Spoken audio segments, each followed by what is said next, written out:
back to another video.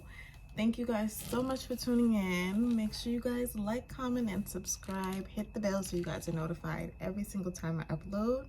And let's get into today's video. As you guys can see by reading the title down below, today I will be talking about labor and delivery of my second baby and just give you guys a little story time on how that went. If you guys haven't watched part 1 of the story time, please go back and watch it. And that's just talking about my pregnancy experience for the second time around, and then come back to today's video so that you guys can hear about the labor and delivery and how that went. So let's get started, you guys. I don't want to make this video too long because I can just go on and on and on and on and on and on and on again. Blowing up my phone. Okay, that song just came into my head. But let's get into it. So I left off at the other video, part 1, talking about my doctor's appointment that I went to, and it was a Friday. I was on my lunch break at work, and at this doctor's appointment I found out that there was a whole lot going on with baby girl that I was unaware of until that very appointment. So I was 9 months pregnant. My due date was any day now, and I had just now gotten this horrible news that day at this appointment. And if you guys don't know what news I'm talking about, then go back and watch part 1. So my emotions was everywhere, you guys, as you guys can imagine. I was going through it, you guys. My heart was beating so fast. I was so nervous. I was sweating. I was pacing the room back and forth. I didn't know what to do with Eva because she was with me at this appointment and nobody else was with me. I was on my lunch break at work. I work from home, so I had my daughter with me. I had no choice. She was home with me, so I had her with me, you know. And I had just gotten this horrible news, and I mean, in the matter of minutes, you guys, they came back and said, unfortunately, we have to send you up now into labor and delivery. Hold on, you guys.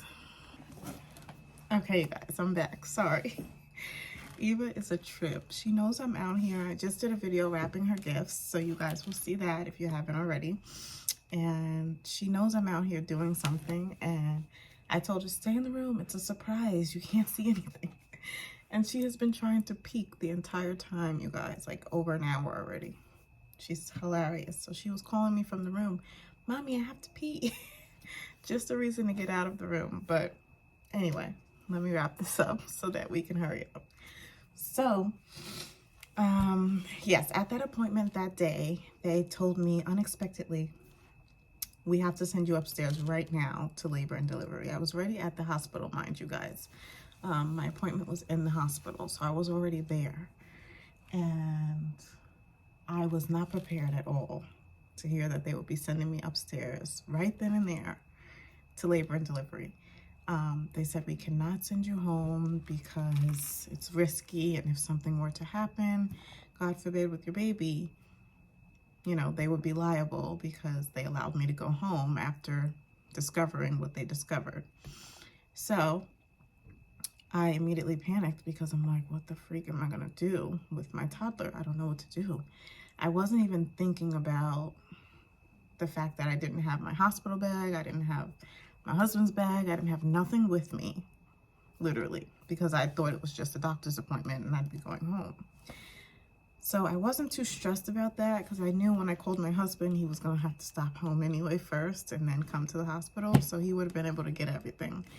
But I was more so worried about my baby because I didn't know what to do with her. You're not letting me leave. I have my toddler with me. She's not allowed upstairs at labor and delivery. What is there, like, what do you expect me to do with her?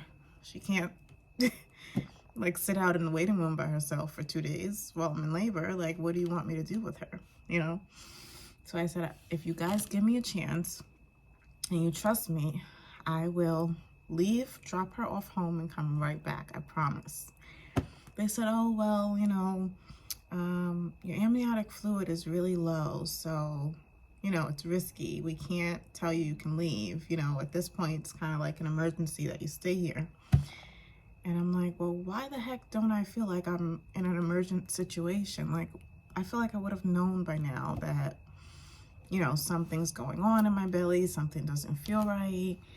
And she said, oh, it's not always detectable. It's not always, you know, where you could feel it.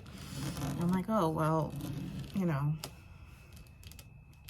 whatever you say. She knew that I didn't know, so I feel like they kind of take advantage of that as doctors, and they thrive off of the fact that she doesn't really know. So, you know, we're gonna just tell her whatever works for us and expect her to go along with it. And obviously in that situation, you guys, you're super vulnerable. You know, you're crying, you're emotional, you're nervous, you're panicking at the same time. And you do want to listen to the doctor because you don't know what the heck you're talking about, or, you know, what to expect or whatever. So it's like, I guess I should trust them at this point, you know. But I was very scared, you guys. It was a very scary situation. All in all, long story short, I ended up being able to leave for an hour. They literally gave me an hour to get home, drop Eva off, and get back. So that's all I had, was an hour. My husband was still at work, so I had to call him. He was coming from long distance, so it was going to be a while before he even got to me. So that's all I could do, was drop off Eva and come back to the hospital. So I dropped Eva home. I ended up leaving her with a friend, and I came right back to the hospital. That's all I was able to do. And even within the hour that they gave me, you guys, my phone was blowing up. They were blowing up my phone from the hospital. And they're like, you didn't come back yet. I'm like, I'm coming, relax. Like, believe me, I'm not going anywhere. Like, what do you think I'm gonna do at 9 months pregnant, run away? Like, you told me I have to come back. It's for the safety of me and my baby at this point. Why would I not come back? Of course I'm coming back, but I can only move but so fast. I was waddling like penguins on happy feet. And like, what do you expect me to do? Run away? And you know, obviously I'm coming back. So I was frustrated that they even kept calling me, you guys, because at this point I'm already a nervous wreck. Now I have to figure out what to do with not this baby in my belly, but now my toddler. Last minute. This is so last minute. I was not prepared for any of this. You know, so I don't need you blowing up my phone asking why I haven't come back yet. I'm coming. Relax. Like, there's not much places I can go. I'm coming, believe me. So they gave me an hour. I ended up being more like 2 hours because, like I said, I can only move but so fast. I had to make quick plans with my daughter for my friend to come and help me out with that. It was like everything happened so fast, you know? So my husband was pissed off because of what the news they're giving us this day of this appointment. Why are you guys telling me this 9 months pregnant when you guys detected this stuff weeks and months ago? And now I'm just now hearing of it as the patient, as the mom who's delivering this baby. You're just now telling me this information. What made you think that I would want to hear this now when my due date is any day? Like, what? I can't understand it. But believe me, I had my legal documents prepared to handle this situation legally if I had to, you guys. I'm no dummy. So, by the grace of God, my baby is healthy. She's here. She's okay. Everything worked out. And I could just only thank God. Like I told you guys before, my husband and I prayed like nobody's business. We prayed like we've never prayed before. And we pray every day as a family. But this particular day, well, throughout the labor process in general, we were... I mean, like, you already get no sleep in the hospital. We really got no sleep because we were just praying day in and day out, like sun up, sundown. We were, I mean, people probably thought we were crazy how much we prayed. It was ridiculous, but very much so needed.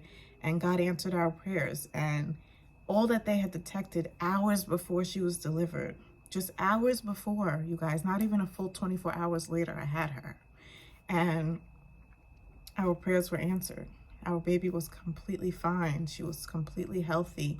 She was completely normal. No defects, no abnormalities, no anything that they had detected. And I could just be so grateful. I mean, it's your child, so it's like you want everything to be okay. You don't want your child to be suffering in life at all with anything, you know? So for that, I thank God each and every day, and I still continue to thank him, even though she's already here and she's 3 months old and everything went well. I still give my thanks, because it could have went completely wrong, you guys. Everything could have been completely the opposite of what we expected, and it would have broke our hearts as a family. But most importantly, my baby would have been suffering, which no mother wants that at all. No father wants that at all. And, you know, I'm just glad that it worked out in our favor. We must be doing something right, because God answered our prayers instantly. I mean, the moment I pushed her out,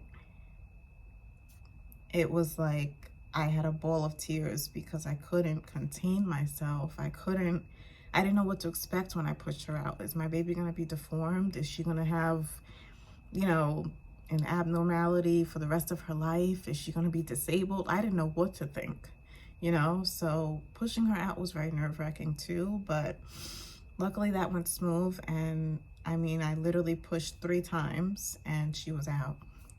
And they say that the second time around that, you know, your labor and delivery goes a lot quicker. It's a lot easier usually. And I can second that. It was definitely easier this time as far as pushing. It was easier, yes. But laboring this time around was a lot more nerve-wracking, as you guys can imagine.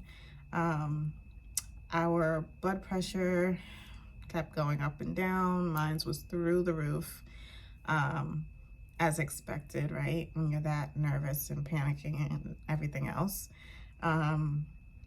We had been admitted into the hospital at, I think, 4 p.m. So around the time they gave me a chance to go home and come back, I had to be back by 2. But instead of being back by 2, I was back by 4.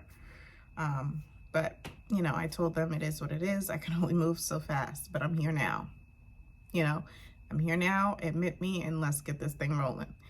I'm not gonna go back and forth with them about why I didn't come back in an hour. Like, are you kidding me? I'm 9 months pregnant with a huge belly, can barely freaking walk, okay? My feet were this big. Not only that, I was nervous as hell, rightfully so. After what you guys just told me, my nerves were through the roof. Not only that, now I have to drive home. Okay, I'm already a nervous driver. Yes, I am. And now I have to drive home my toddler in a speedy time frame in the middle of traffic. It was traffic hour as well, you guys. They forgot that part. Figure out what I'm gonna do with her quick, and then make my way back to the hospital immediately. I didn't have time to shower. I didn't have time to grab clothes. I didn't have time to do any of that. I had to come right back for the health of my baby and to make sure that everything was okay. Because that's how they made it seem, like, oh, if you leave for an hour, anything can happen, and it's not out, you know, it's going to be on us. So we can't, you know. Anywho, I had to leave. I had no choice. You're not letting her go up to labor and delivery. So what do you want me to do? She has to go somewhere, which they understood eventually. And at this point, I was not being nice, you guys. I was yelling and screaming and all kinds of stuff. And I didn't really care what they thought, because it was a lot to process at once. It was a lot coming at me at once. So not only did I just get horrific news at my doctor's appointment, then I was told unexpectedly I'm going to be put into labor today. Then I had my 3-year-old toddler with me in the middle of a work day. Then I had to contact my supervisor to let her know what's going on and that I won't be returning back to work. My leave has officially started. Then I had to call my husband and let him know what's going on. Then I had to contact a friend to let her know, please help me out, girl, because this has all happened way too quick. This is what's going on. So she had to be called and let know what's going on. And then I had to make my way back to the hospital as quick as I could to make sure that me and my baby were okay, because now it's risky. That was a lot to process at once, you guys. So yes, I was not being very nice. And they were really irking my nerves. So by 4 p.m. I made it back to the hospital. I was admitted. My husband was there with me by that time. He was good to go. Because I contacted him around the time of my appointment, which was like 1 o'clock. Like 12:30, 1 o'clock, somewhere in there. So he had all that time to get back home from where he was coming from. And by 4 o'clock, we both made it there safely back to the hospital. He had all of my belongings, all of his stuff, and we were good to go. I was already cramping and contracting on my own. I'm imagining, because not only was I already cramping and contracting prior to this appointment, but I felt like it was times 10 now, because I'm nervous, my body's panicking, the baby's reacting off of how I'm feeling, you know. And so yes, I was already contracting, I was already in pain by this time, I was already dilating on my own. It was a lot going on. So by the time we had got up into labor and delivery at 4, they sat us there till 5 o'clock. So we were there at 4. They sat us in the lobby until 5 before they even got the room cleared and ready for us to go in the room. So that pissed me off, because now I'm laboring on my own and I'm in pain, and you guys called and harassed me to hurry up and get back, and now I'm back, and now you're telling me I have to wait an hour in the lobby for you guys to clear a room. What, make it make sense? It didn't make sense to me. So I was very agitated and irritated, you guys. But my husband was a trooper.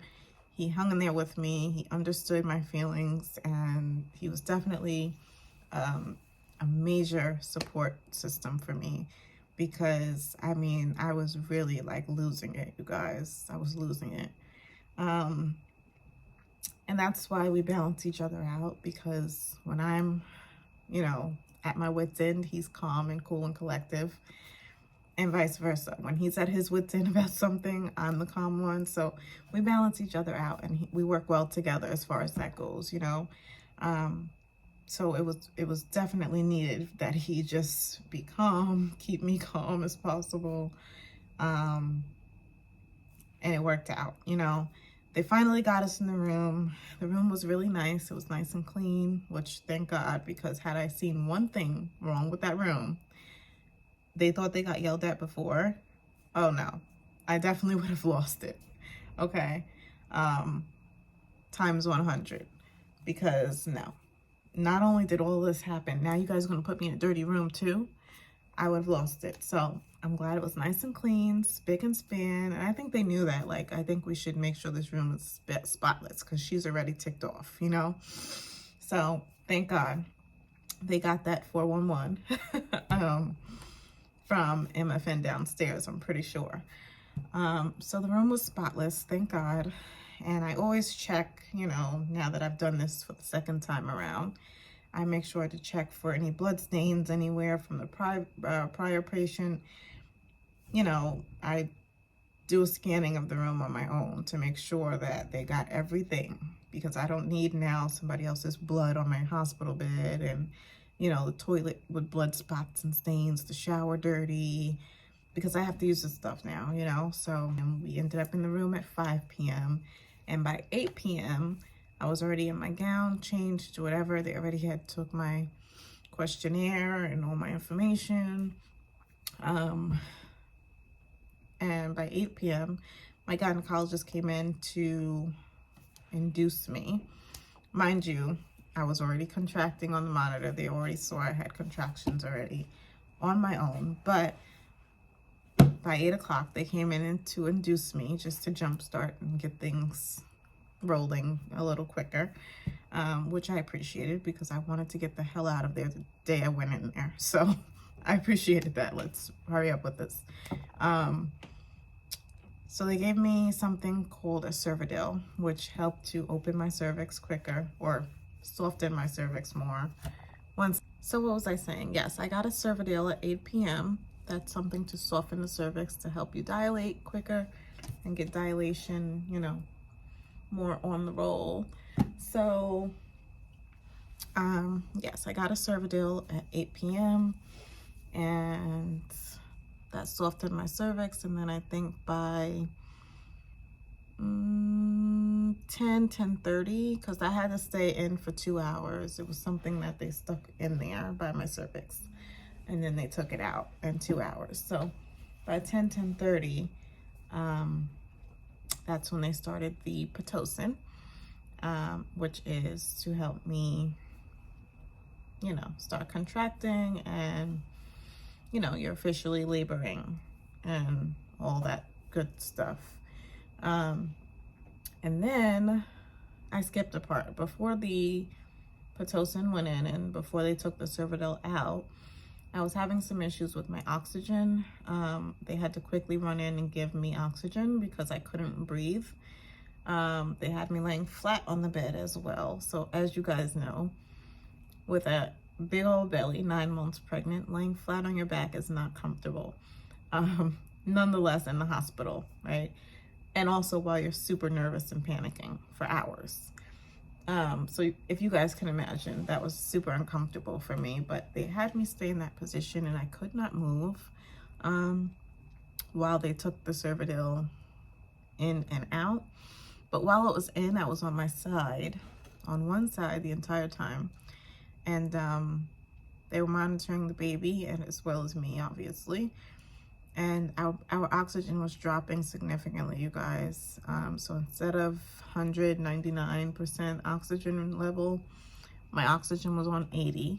I was having trouble breathing. The baby as well. Her heart rate kept dropping.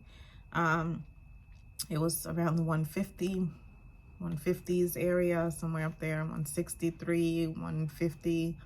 It was always within like 145 and 163. But then her heart rate dropped down to like 90 and then 89, and then it even reached to 82.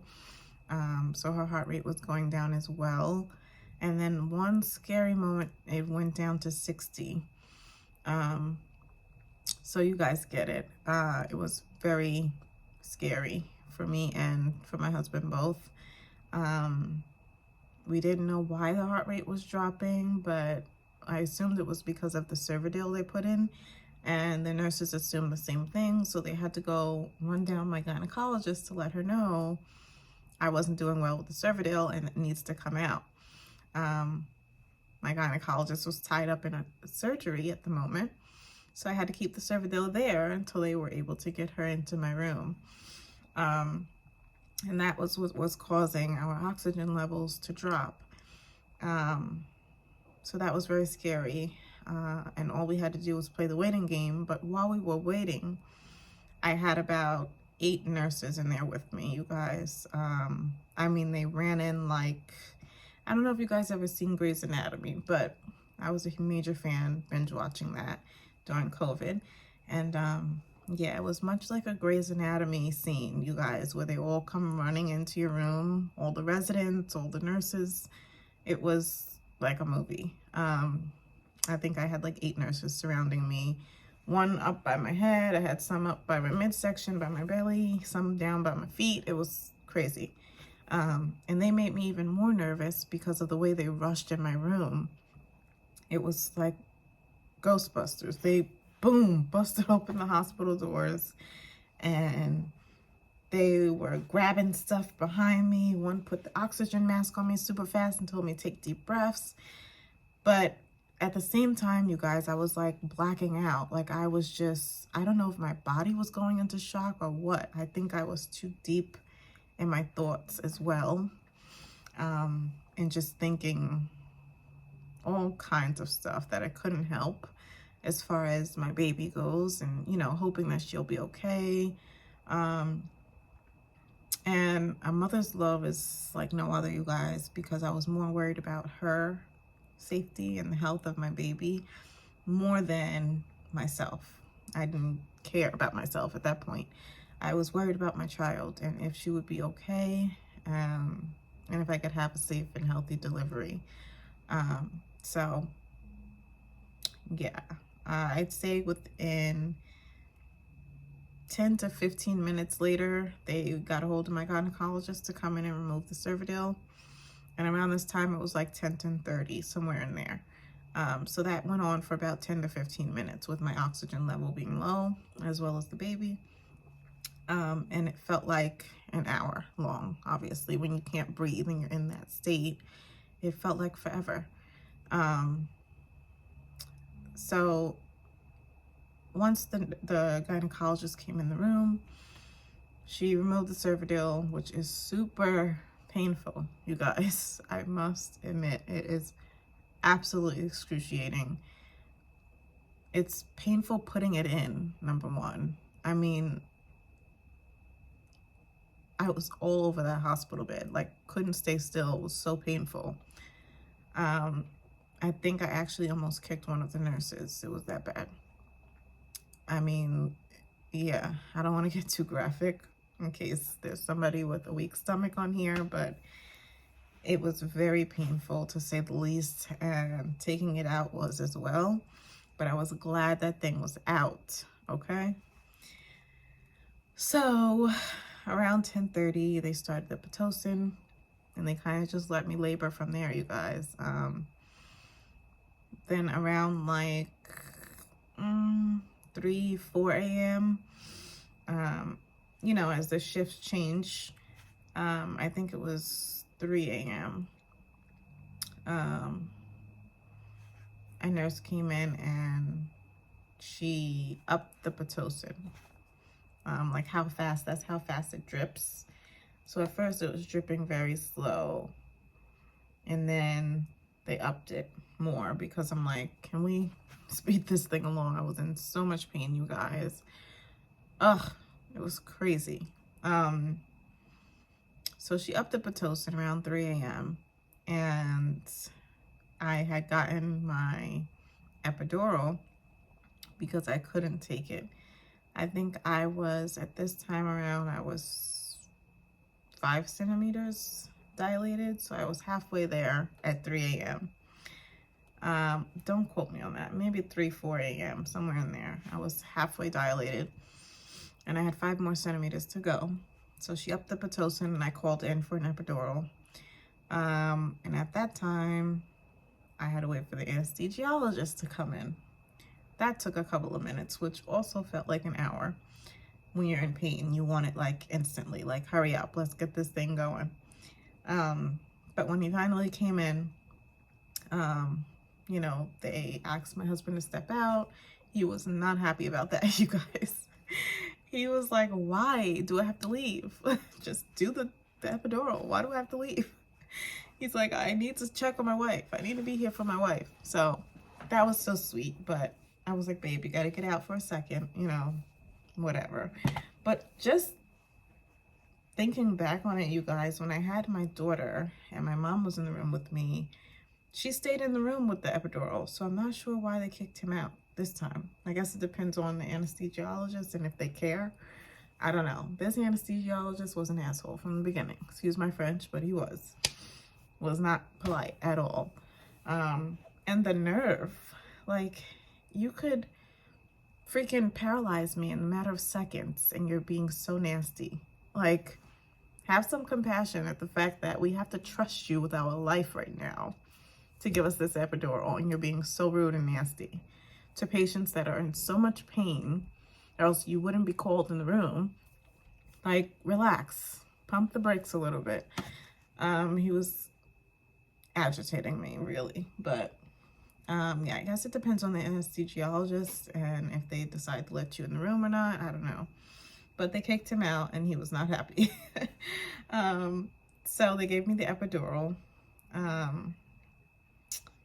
and that was a painful epidural. I don't know if he was just doing it because he was already an asshole from the beginning, or if it really required him to do that much pushing and that much pressure that he was doing, but this time it hurt.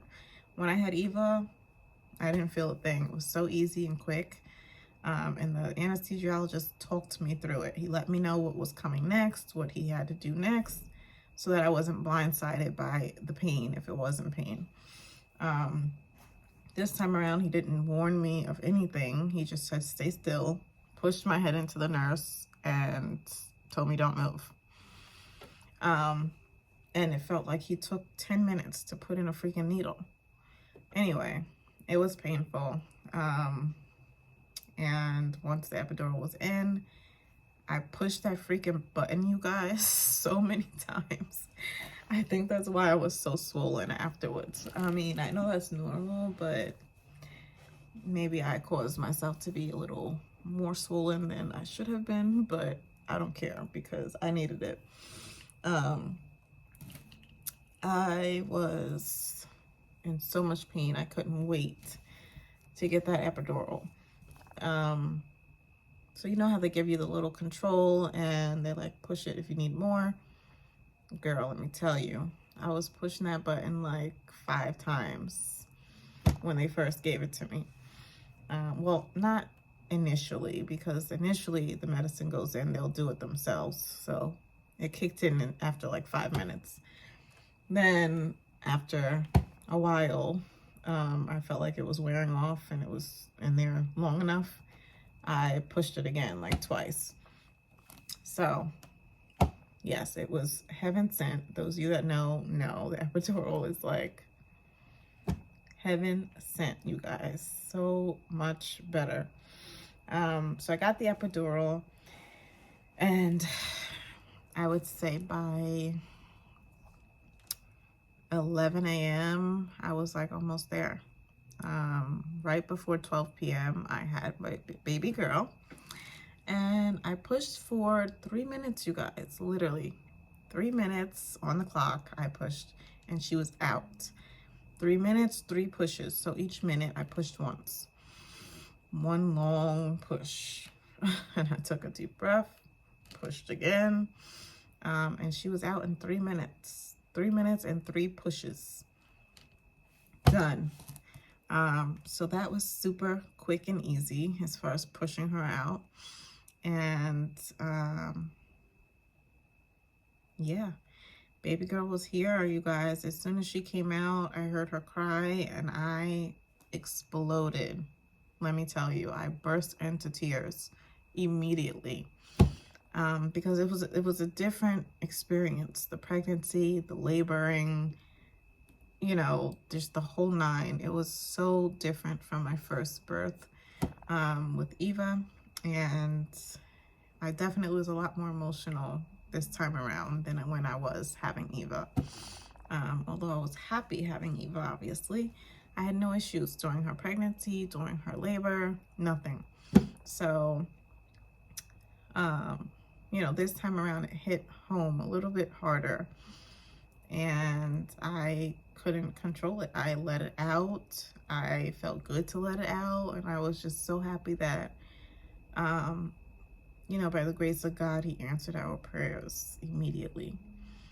And that let me know that we are chosen, you guys. We are chosen. We are blessed. Because let me tell you, that was the quickest answer I've gotten ever in life from God. And he did his big one. So baby girl came out. They informed us that she needed to go into the NICU, I guess to help with her respiratory. You know, she's having issues with the breathing on her own a little bit, so they put her in the NICU. Now let me let you guys know something. This was completely rigged, you guys, because my baby was definitely breathing on her own. How I know? Because I saw her come out, obviously. Not only that, they put her on the freaking table to cut the umbilical cord. They took her footprint with the freaking ink on her foot. They did all of this and then said, oh, she needs to go in the NICU. So why you didn't put her in there immediately if she needed help so bad breathing? I think it was all BS, honestly. And they put her in the NICU after that. I told my husband, make sure you follow them and watch everything that they're doing with our child. Because sometimes, guys, doctors cannot be trusted. I'm sorry. It just is what it is. They will often do a lot just to rack up a bill. Mind you, having a baby is already hundreds and thousands of dollars, you guys, those of you that don't know. And I feel like they do anything to rack up a bill. So they put her in the NICU. My husband followed them, and next thing you know, they had all this stuff shoved in her nose, taped to her chest. She had an IV in her hand, something on her foot to monitor her heart. Not her heart, her pulse, sorry. And it was just a mess. And I do not feel comfortable inserting those pictures, but just know, you guys, that also sent me into tears because I couldn't believe my baby was going through this. Like, she came out fine, you know? But I did want them to check on what the accusations were at the appointment I went to the day of, or the day before, because I wanted to make sure that she was okay, even though in my heart I felt, you know, you have that connection with your kids, and I felt that she was okay. She was fine. I still wanted them to check and follow up with what I had been told. So she went to the NICU. They had all this stuff connected and hooked up to her. Then they told me, oh, she was only in the NICU for an hour, and they took out the ventilator or whatever to help her breathe, or whatever they said she needed.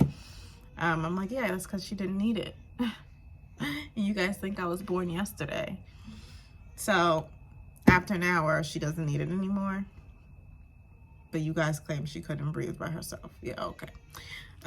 So they took it out, and thank God, after an hour, they took it out. But even then, they said, oh, well, she has a high bilirubin. Bilirubin level is, I guess, the level of jaundice. Like, the baby might look a little yellow. And to me, she did not look like she had jaundice either. Her eyes were, well, she hadn't opened her eyes yet, but she looked fine to me. They told us that her jaundice level was high, which is her bilirubin level, and she would need to be in the NICU for a few days under the blue light. It's called blue light therapy, and that's what is basically going to be used to monitor her bilirubin levels. And when they reach under a certain number, hers had to be under 10, 10 or lower. Hers was like 11 point something. So it took 5 days in the NICU for her levels to go down. And then I was there obviously every single day, day in and day out. I barely saw my toddler these 5 days because I was back and forth at the hospital, obviously, as you guys can imagine. I also am solely breastfeeding, so I wanted to breastfeed my baby. I did not want her getting anybody's milk, no donor milk, no formula.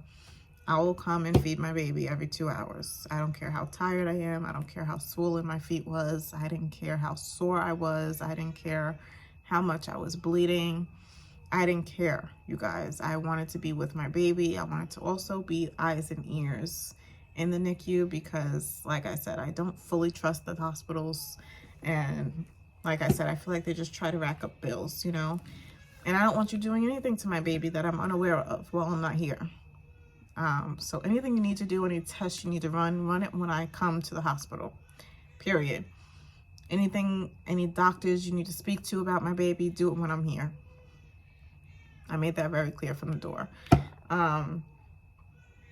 So yes, every 2 hours I was there. So 12 a.m., 2 a.m., 4 a.m., 6 a.m., 8 a.m., 10 a.m., and etc. You guys get the point. There was times I stayed at the hospital the entire day. So I'd go at 8 in the morning when I just left at 5 in the morning, or, you know, they made it 3 hours eventually just to give me some time in between to go back and forth because they knew I had to go back and check on my toddler at home, who was home with daddy, but she was fine. But you know, I still got to make sure I check in with them. So I was going back and forth for a while, and then finally I said, you know what, I'll stay at 8 a.m. all the way up until 8 p.m. if I have to, just so I'm not back and forth all day on my feet. My feet were elephantitis, you guys. So just imagine the traveling back and forth was getting too much. It was getting to be too much. But I was willing to do anything in my power to be there with my baby and to make sure that she was okay, to feed her from my breast, not from a bottle, not from any of that. I also was pumping in the breast pumping room the hours that I was waiting in between her feedings. And that's pretty much where I stayed on the labor and delivery floor. I stayed in the breast pump room in between her feedings so that, you know, I'm not back and forth, going back and forth home like that. And I would just stay from the morning to the night. And then overnight, I'd make sure I pumped enough where I had the little bottles to give them, where they could just put a nipple on it and give her my milk like that. And I did that the last 2 days that she was there. So the last 2 nights, overnight, they gave her the bottles, but it was my breast milk. All they did was put a nipple on top of it. So that was easy. That was a little bit more helpful because I was exhausted, you guys. I could barely keep my eyes open. My eyes were swollen.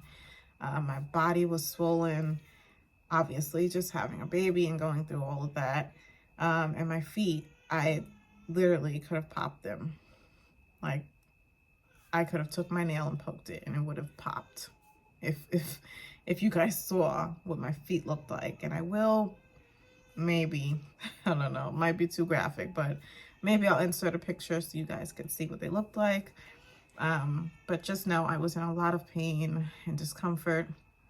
But like I said, a mother to love, you guys. I was willing to do anything in my power, anything I had to do to be there with my daughter and to make sure that she was okay, to make sure that she comes home safely to us, and to make sure that the hospital wasn't pulling anything over my eyes. It's important that you guys listen to the doctors that come in each shift change. You guys see the way that they feed her and handle her, when they take her blood and test it, and, you know, her x-rays and etc. I was there for all of it because I was not going to have it any other way. I literally would have tore the doors down if I had to, just to make sure that my baby was okay. I didn't care. She was my main focus and my main priority at that moment. And the nurses, luckily, the nurses were so sweet, you guys. I had no issues with any of them, except the last NICU nurse that we had, like the last night and the last day that she was there. She was irritating a little bit because she tried to keep her longer in a NICU. And I'm like, no, I want my baby to come home. There's nothing wrong with her. She was in a crib, just like she would be in a crib at home. She was in a crib in the NICU at that point. She had nothing else connected and nothing, you know, on her anymore. Why do you guys need to keep my baby? Let her come home. She's done here, you know. She's like, oh, well, you sure you don't want me to keep her, you know, another day or two just to make sure her bilirubin doesn't fluctuate? I'm like, no, bilirubin's under 10 today. Let her come home today. I'll be back with the car seat so you can do the car seat check. Yes. Sweet Ebony. Yes, I did. And I let her do the car seat check. I told her to check the car seat to make sure it's safe for her to come home. And I pretty much told her, sign my baby out. Let's go. Because she's coming home. And did. So yes, you guys, that was pretty much it. She was in the NICU for 5 days. There was a little bit more in between that I didn't talk about, but it wasn't nothing major. It was just like filling out paperwork, answering some more questions, going over how she's been each day at the NICU, things like that. But overall, to wrap up the story a little quicker, that's pretty much what happened. She ended up coming home 5 days later, and baby girl was perfect. She was the smallest little thing, you guys. A lot smaller than we expected because they told us she would be heavier, and she ended up not nowhere near where they said she was. I was told that she was well over 6 pounds already when I was 9 months pregnant. And I had like 2 or 3 appointments left for the month. And they're like, oh, she's already over 6 pounds. She's like 6.5 pounds already. I'm like, what? So I thought it was going to be a big baby. You guys, she was the smallest little thing. We actually had to go out and buy preemie clothes. Even though she wasn't a preemie, she was full-fledged, full term. And I was 38 weeks when I had her. You're safe to deliver at 37. I was 38. So she was fine. She was completely full term and healthy. And all the tests that they tested my baby for, all the x-rays that they checked her for all of the accusations that the MFN had determined or came up with, they all, you guys, every single one of them were negative. By the grace of God, all of them were negative. My baby came home completely healthy and normal and beautiful as ever, looked just like her mommy, and I was forever grateful. You guys, if I don't ask God for anything else in this lifetime, I am grateful, I'm blessed, I'm content with him giving me another healthy baby. And that is it, you guys. We brought our baby home and she got to meet her sister. And even though I have that on recording, I was an emotional mess with that as well. And before I get emotional again, I'm going to end this video. So I thank you guys so much for tuning in to this story time part 2. And I will catch you guys in the next video. Bye-bye. Make sure you guys like, comment, and subscribe. Share the video. Tell a friend to tell a friend, to tell an uncle, to tell a cousin, to tell a sister, to tell whoever else that they could. And until next time, I will see you guys again in another video. Bye.